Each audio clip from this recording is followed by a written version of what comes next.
आप संबंध मत बनाइए। आप ठाकुर जी को लाला मत मानो, आप ठाकुर जी को बेटा मत मानो, आप ठाकुर जी को भैया मत मानो।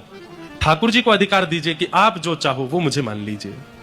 ठाकुर जी को अधिकार दीजिए, हे नाथ आप जो चाहो उस संबंध में मुझे स्वीकार करो।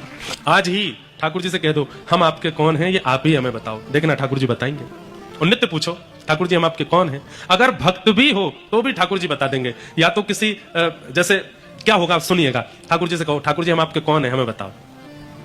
उसी के भाव से नित्य भजन करो, ठाकुर जी हमें बताओ हम आपके कौन हैं। नित्य इसी भाव से नाम जप करो, इसी भाव से कथा सुनो, इसी भाव से 7 महीना 1 साल जब बीत जाएगा ना, तो ठाकुर जी सांकेतिक रूप से बताएंगे कि आप कौन हो। 2 संकेत विशेष हैं, उनमें पहला संकेत क्या है? पहला संकेत तो यह कि स्वप्न में ठाकुर जी अनुभव करके बता देंगे। स्वप्न में ठाकुर जी उसी संबंध से आपको संबोधित कर देंगे। या तो आपको बोल देंगे अरे मेरे भैया, तो भैया कह के मानो ठाकुर जी कह रहे हैं वो आपके छोटे भाई हैं।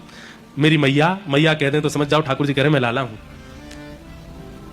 ठाकुर जी कहते हैं बाबा तो समझो आप पिता हैं वो पुत्र हैं। ठाकुर जी कहते हैं सखा तो समझो कि, और कहेंगे नहीं तो कई बार चित्रण दिखने लगेगा। मानो सुदामा चरित्र स्वप्न में दिख रहा है, श्री सुदामा जी के गले में गलवैया डाले ठाकुर जी जा रहे हैं, यह भी एक संकेत है। ठाकुर जी आपको बता रहे हैं वो आपके सखा हैं। गोपियों के संग रास विहार स्वप्न में दिख रहा है तो समझो ठाकुर जी कह रहे हैं तुम प्रियतमा हो, मैं तुम्हारा प्रियतम हूं। पहला संकेत स्वप्न में ठाकुर जी लीला का अनुभव करा देंगे।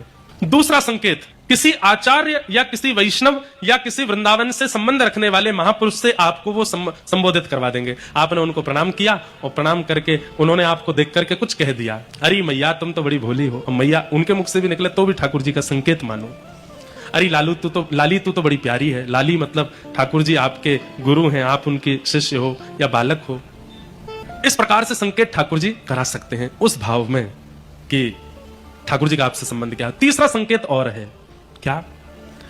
कभी भी कथा सुनोगे, कभी भी कोई लीला सुनोगे, कभी भी कोई किताब पढ़ोगे या कभी भी किसी भक्त से या वैष्णव से चर्चा करोगे तो एक ही चर्चा बार बार होती है।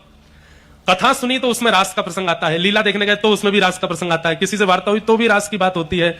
4 कथाओं में गए, चारों कथाओं में रास की ही